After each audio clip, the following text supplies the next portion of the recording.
আজকে সকাল থেকে ওয়েদারটা খুবই খারাপ ছিল। দেখে মনে হচ্ছে এটা ভোরবেলা, কিন্তু না, এখন বাজে বেলা 10টা। পুকুরে হালকা হালকা করে বৃষ্টি পড়া শুরু হয়ে গেছে। এমন সুন্দর ওয়েদারে আমি ভিজবো না, এটা হতে পারে না। আর এদিকে মা হঠাৎ করে বলল যে এমন সুন্দর ওয়েদারে আজকে যদি আমি বিরিয়ানি করি তাহলে কেমন হবে। আমি বললাম যে চলো ঠিক আছে, আমিও অনেকদিন ধরে বিরিয়ানিটা খাইনি।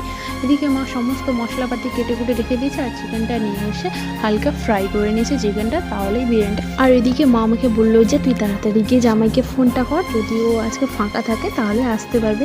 ওকে ফোন করা মাত্রই বলেছে হ্যাঁ আজকে ও ফাঁকা আছে, তাহলে চলে এসছে। আর ছেলেকে নিয়ে একটু বিরিয়ানি পুরো রেডি হয়ে গেছে, এবার সবাইকে খেতে দেওয়া হবে, ওই জন্য একটু দেখছি আমি। আর কালারটা অসাধারণ হয়েছিল, খেতে তো আরও দুর্দান্ত হয়েছিল। এদিকে রায়তা করা হয়েছে, আর ওর জন্য মা এদিকে প্লেটে করে দিয়ে দিয়েছে। তোমরা যদি এইভাবে ঘরোয়া উপকরণ দিয়ে বিরিয়ানির রেসিপি পেতে চাও তাহলে আমাকে অবশ্যই কমেন্ট করবে, আমি অবশ্যই একটা শর্টসে তোমাদেরকে ভিডিওটা দেবো। এদিকে বরকে বললাম যে কেমন হয়েছে, ও বলে দারুণ হয়েছে।